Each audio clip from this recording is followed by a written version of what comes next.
Hello, hello. Welcome back to the Industrial Growth Lab podcast.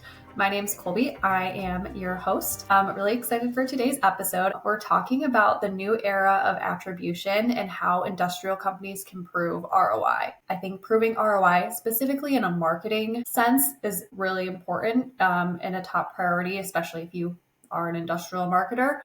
So today we're going to talk about multi-touch attribution models, data collection best practices, and basically the insights you need to help drive data-driven results and, justify marketing spend to your leadership team. I have two great guests with me today, Hunter and Shane, both even bounders, people I've worked with for a while. I know they're going to be seasoned pros, but can you each introduce yourselves? Hunter, I'll start with you. Yeah, I am Hunter. I'm a HubSpot implementation specialist at Evenbound. All that's to say, I live and breathe HubSpot, work in the tool, and I just love it. I love everything that you can do in terms of attribution inside of the tool. Been at Evenbound for 5 years. You can kind of see the little 5-year trophy I've got behind me. It kind of blends into the background, but yeah, been really enjoying working in HubSpot and figuring out how to make it work for our clients as well. Love it. Shane? I'm Shane Torrey, account strategist here at Evenbound, and been here for just over a year. I'm jealous that Hunter gets a trophy, so I think maybe I should get like a participation ribbon or Yeah. something for the 1 year. My day to day, I'm working with the clients to implement strategies, not just in HubSpot, but using other channels to help drive traffic and leads that will filter into HubSpot, and I'm just trying to help with growth and overall strategy to drive marketing for clients. Awesome. I've been here for 6.5 years, so I also have a 5-year trophy right here. It does totally blend in though. Oh, yeah. You can't see it because it's glass if you're listening and not watching. Awesome. So now that the audience knows you, I just like to ask a fun icebreaker question before we really dive into the meat of the episode. So it's Oscar season when we're recording this. The Oscars are right around the corner. So I want to ask, do you guys have a favorite movie or TV show that you've watched recently in the theme of, award season? I can go. My wife and I try and watch all of the Oscar nominated movies for the past few years. I would say out of like all of the best picture noms, I've seen almost all of them so far. I would say the one that I do want to win, which was probably my favorite, was Conclave. Really? Okay. Very fun watch. That's impressive that you watch all of them. I feel like Yeah, I've got like one left, I think, in terms of best picture at least. Nice. Shane, how about you? And for me, I don't really have a good movie. Like, I feel like as of late, haven't been watching many movies or even TV shows for that matter. I think the last one that I just finished was Yellowstone, which was very disappointing in how it ended.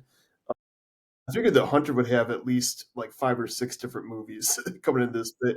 But yeah, I could ramble, but I feel like We're not here to do a podcast today about our favorite movie selections, but yeah. So I'm a little out of the loop on best pictures and everything. So I'll take Hunter's advice for what should win here. Same. I tend to lean like comedy, rom-com, and I feel like those aren't often nominated for best picture. Yeah, I trust Hunter's opinion as well. Okay, thank you for humoring me there. But let's dive into it. So breaking this out into a couple parts, let's just start part 1, understanding attribution, specifically for industrial companies. Can you each give me your definition of attribution and maybe help explain why it's difficult for everyone, but industrial companies specifically? Yeah, I'm happy to go first. So attribution, if in my own words, would be a process by which you assign like credit toward a different channel or a touch point for what drives conversions. And conversions could be like driving a lead or an actual sale or something along those lines. But essentially, it's just figuring out, hey, what's driving our end result or like whatever's kind of supporting the business's bottom line. So the reason why attribution is such a pain in the butt these days for everybody, especially for industrial companies, is that as data kind of gets murkier and tracking gets a little bit harder with cookies going away, and just even some like longer sales cycles, it's hard to make sure that all those touch points are really being considered and tracked. And so we used to have glory days, if you will, like for like a marketer perspective, where we could track everything and anything. And now it's getting much harder, which I think for the general public is probably like a little bit of like a, I don't know, probably like a good thing that they feel like there's more privacy and they don't have every move being tracked as much. Yeah, I mean, to add on to that a bit, I feel like attribution is a way to figure out which like of your marketing assets are really working and driving conversion in sales. It is a good way to like pull in a proof of concept of like these are the things that are actually creating leads and also generating sales for the teams. But definitely, I think the biggest issue I've seen with a lot of industrial companies is because of that very long sales process. There's a lot of different touches that you have with those contacts before they actually become a sale. And it's tough, I think, for a lot of companies to figure out how we want to attribute like each of those different touches and how we want to weight some of them a little bit higher than others in that case. Yeah, and we're going to get into a little deeper into attribution models and what models work better for these long sales cycles.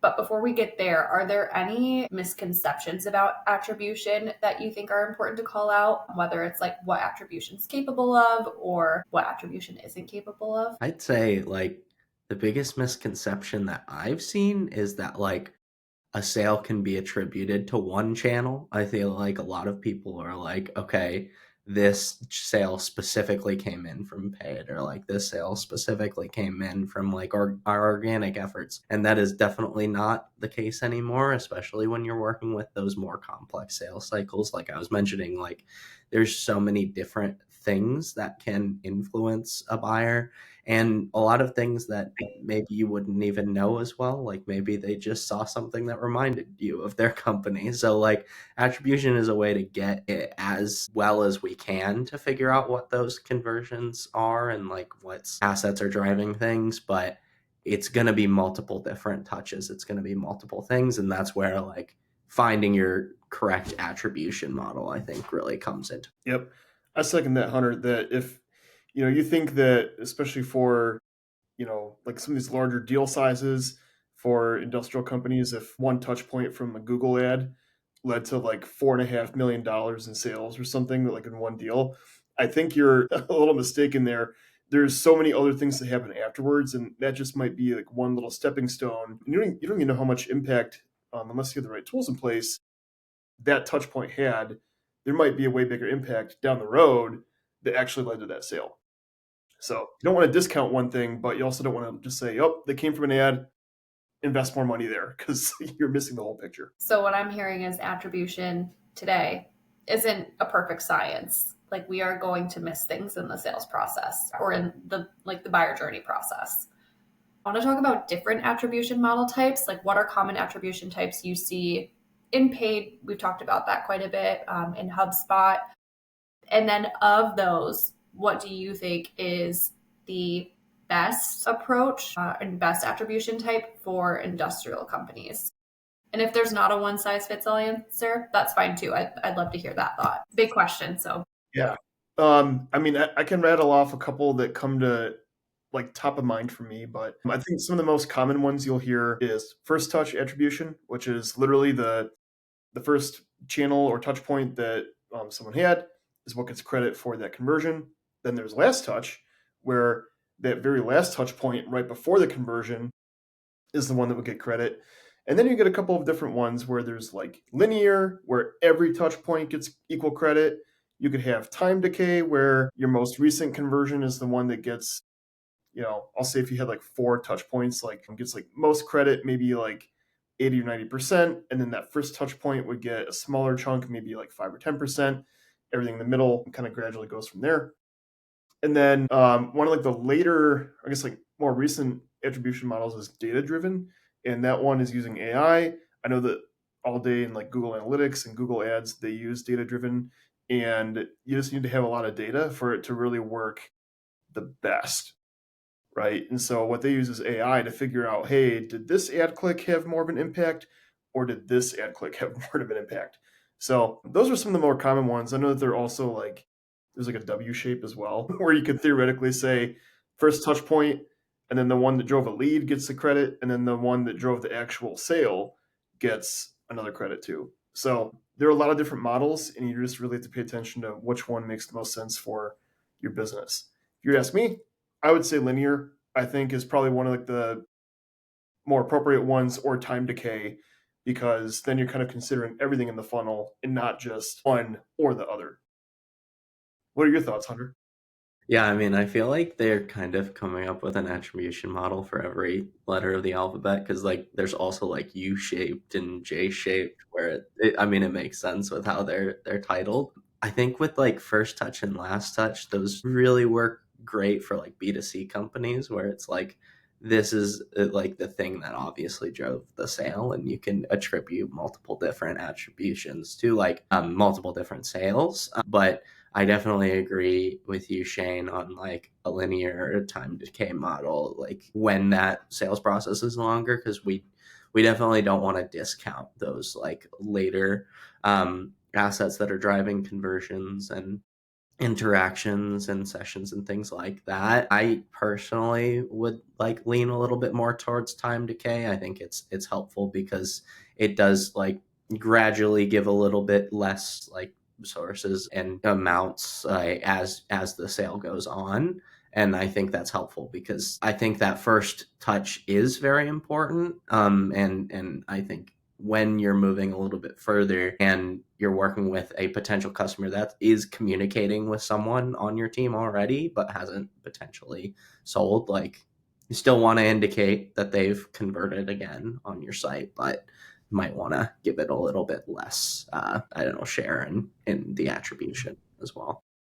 It'd be helpful, Hunter, if we maybe like shared an example of like what a company might be trying to attribute to. Like, let's say you're renewing a contract, right, with someone, and then the contract goes through, you're all set, right? If you were to look at linear, you could theoretically say, well, they originally found us 2 years ago from a Google ad, and then had a couple touch points with sales, they had a meeting, they bought, and then had a couple touch points with customer service, and then renewed. Under one theory, you could give them all credit, but if we're talking about just that renewal of the contract, like the search ad touch point from 2 years ago probably had minimal impact on that actual renewal. However, it did have a small piece, right? It got them there in the first place. Really, then you'd say, okay, like the interactions with the customer team is actually what got that renewal going. Maybe a couple touch points from sales, but even that initial sale doesn't matter as much. It's all about the more recent stuff with the customer team. So that's where your time decay would kind of make sense. Yeah, and I think it all just depends on like the type of sales you're doing. If you are doing renewals, that's a different process that you want to track. And I think tracking like revenue from each of those different like sources separately can be helpful as well, because like you were mentioning, like something's gonna something's gonna impact a renewal a lot differently than it would impact your first sale with a customer. Yeah, I think that was a great real world example and helps people kind of put into perspective what these attribution models look like in practice. So now that we have a good understanding of some recommended attribution model types, I want to move into how we're actually tracking that data with the software you're using. So from my understanding, there is not a software that can make all your attribution dreams come true. Usually you have to use a combination of a few. But from your perspectives, what are softwares that you prefer working with attribution? And maybe what do you like about them? I mean, I'll start with the obvious one for me at least. Obviously, like HubSpot, I think does have a lot of great attribution reporting built out. They have a whole like attribution reporting creation tool that is like super helpful because you can choose your different attribution model. You can choose like what assets you're specifically pulling in. If you want to get a little bit more granular, you can also like choose what sales you're attributing to. But I think the important thing with that, and I think the important thing with any tool that you're going to use for attribution, is that HubSpot pulls in all of your different marketing efforts into one place. And you're not going to be able to get true attribution, or at least as close to true attribution, if you don't have all of the different tools you're using in the place that you're pulling those reports. Like, you have to make sure wherever you're pulling them, that they're all of that data is feeding into one true source, which in our case is usually HubSpot. And then oftentimes, like, we'll pull those attribution reports and then utilize some other softwares to get a little bit more granular information and to dive into some specific asset types a little bit more in depth. I think seeing that overall view, HubSpot is great for that. Yeah, I agree with HubSpot, and especially because, if I think about Google Analytics, like that used to be one of the best tools, and as of late, it's not really the best tool just because of like how much they've changed the platform. I know that, you could probably find endless articles on Google about all the different gripes about GA4. But it is a great tool, especially if you want to see very nitty-gritty website behaviors, like down to different device types and whether it's mobile or desktop and that sort of thing. I know that HubSpot has that reporting too. I think Google Analytics has just been doing that for a really long time, so you can still see all that good stuff there. But where the problem stops, or I guess really where it starts, is you have different conversion data coming through, but it's not necessarily tied back to a specific person. So you have to kind of do some more digging to figure out, okay, let's say we had a $4,000 sale or something, like who exactly was that?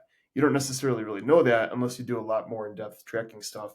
So within HubSpot, at least, it's kind of nice that you can just say, okay, this person came in from this channel, this specific touch point, whether it was like an email or an ad or a social post or whatever, and then understand all the different touch points that happen until they maybe became a more qualified lead, until they actually started a deal with your company, until they actually closed.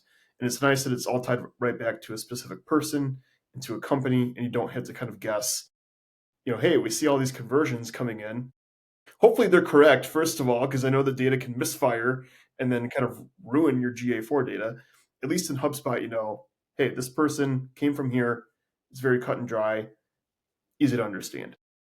Yeah, I definitely agree with that. I think like the combination of hosting a lot of your marketing tools in one place and then having the CRM on top of that to host like sales activities and other things as well is just like very powerful. And you can truly see that whole customer journey and figure out which interactions really drove revenue for you. Yeah, I mean, we're big HubSpot fans here. I don't think that's any secret. But in terms of, the whole picture, I'm an industrial company. I have a long sales cycle. There's a lot that goes into my first interaction with a company to a closed won deal. And there are most likely going to be data gaps in that process, in that buyer's journey. How do you address those? I feel like that could be a tough question. And Hunter, I think you had said, make sure all your systems are integrated with HubSpot. So we're, not missing data. But when there is missing data or there are data gaps, how do you go about addressing that? It's a tough question. Yeah, I mean, I feel like there are definitely certain things you can put in place, and I think having real world examples of like, we know this contact should be attributed to this, but it's not, is really helpful to like dive into why that might be happening. Um, HubSpot does have certain tools that you can put in place, like tracking URLs and things like that. If you are noticing that people might not be appended to a certain campaign or other things like that, you can put a tracking URL in place and then indicate like what asset that's related to and what campaign that's related to. I've also seen a lot of people kind of manually or automatically do this with workflows as well. Like if we know someone hit this specific item that we're running, like someone hit this email, we can append them to a certain attribution like source with a workflow and things like that. So I think when you find those gaps in your data, it's hard to just say like, I think there's gaps in my data, but I don't know where they are. So I think it does take some digging on like those specific sources and those specific contacts. But once you find them, you can solve with them like with workflows and tracking URLs and other things as well. Like make sure that your tracking pixels are everywhere, things like that. Like it helps you get down into that like specific issue. It really is. Yeah, just making sure that all your URLs are tied together, all of your different platforms are tied together the best they can be. The better that HubSpot can talk with other tools and systems, you're going to have fewer gaps. But naturally, there are always going to be some gaps that you can just never account for. Like, if someone saw your billboard that had a message on it, you can't track that. You're never going to be able to, unless they were to say in a note, "Hey, I saw your billboard," right? Make a note of that. But that's, not going to happen too often, I bet. The other great thing, at least within HubSpot, like if you have different touch points like phone calls or meetings, making sure that you log them as such. So then you can actually have those different actions in like a customer journey report, for example. And then you'll know, okay, well, I reached out to this person via phone call. Here's the outcome of that call. It led to XYZ, whatever, maybe like a further qualified lead, something like that. But at least logging all those activities too appropriately in HubSpot or whatever other CRM you might have. Really important to do that stuff. If you don't log those activities, you're gonna have a giant gap between when someone maybe becomes like an MQL or an SQL, and all of a sudden now they're an opportunity. Like, there are a couple touch points between there. Yeah. Like it's equally as important to get your sales team on HubSpot as your marketing team, because we want to be able to see that like big picture. We want to see all of those interactions, not just like one team working and then we can't pull the data from the other team as well. Yeah.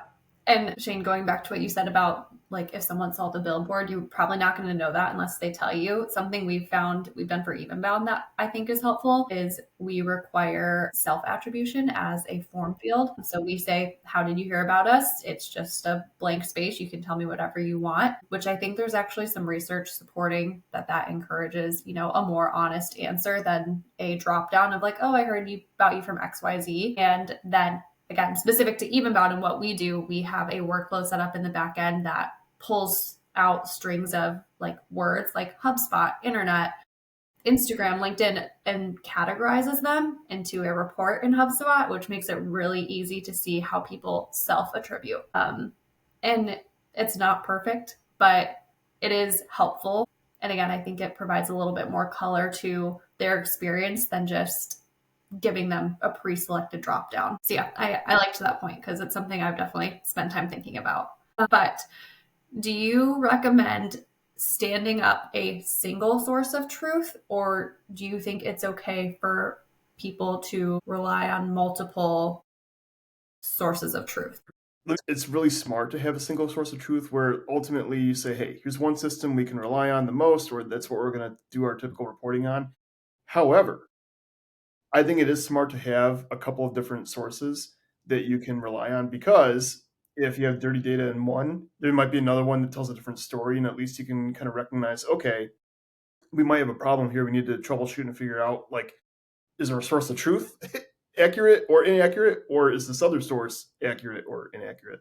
But at least you can have, if you have two things that are telling you roughly the same story, then you can at least feel pretty comfortable in your data being accurate, and then you can move forward with that. So, I'd say it's pretty good to at least report on one thing, but have a couple different tools that you can rely on just so you can double check that your data is all good. If you see wildly different stories, you're going to have to do some investigation there.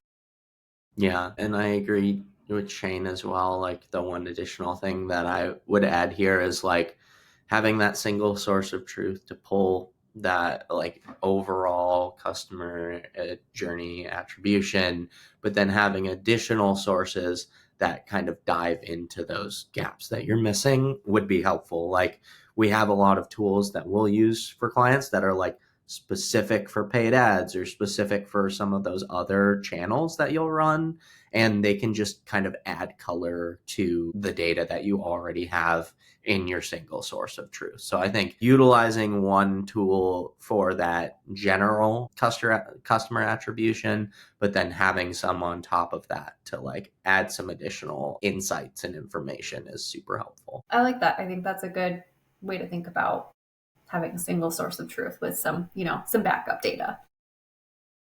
Okay, I'm going to start to wrap us up, but I want to give you both the floor one more time. Can you tell me what an industrial company could start doing today to improve their marketing attribution and just customer attribution in general? Even if they don't have, a lovely HubSpot portal set up and firing on all cylinders, what's something they could do to make a practical step towards improvement? I think one thing you could do is like run an audit of your tech stack and figure out what are the tools that you have that are running your marketing, and one, can we integrate them together, and two, like, are they all necessary for us to have? Is there one tool that we have that can replace an existing tool? Because one of the things it'll do is it'll save you money if you figure out there's a tool that you don't really need at the moment that you're still paying for. But the second thing that would do is like start to get you close to that single source of truth and start to pull all of your data together into one space. I would agree with doing an audit. I'm going to take a slightly different direction with it, but at least double checking whatever you might have a different source of truth that might not even be a CRM. You might have like an ERP system that just logs literally money coming in, money going out. And it might be good to double check whatever you are using for reporting. Even just say you're using analytics, like Google Analytics, double check, okay, from online sales, we recorded X amount of dollars. In the ERP system, we also show X amount of dollars. It's probably never going to be one for one, but if it's pretty close there, you can say, okay, I feel good about the story I can tell from within whatever tool I have. So at least double checking that even can be a great starting point. And then you can add different tools later on, consolidate, build the right tech stack for your business after you do that audit. There you go. I think those are great next steps people could take, as soon as tomorrow to start making improvements, which is awesome. I want to thank you both for being here and for sharing all your knowledge and expertise. I think it was a great conversation. And for those of you listening, I hope you enjoyed. You can follow all three of us on LinkedIn for more insights. We're around. And then also subscribe to the podcast for more episodes. Share your attribution tips in the comments. I think it's great to continue the conversation outside of just us three here talking. So thank you, and thanks for listening, everybody. Bye. Thank you.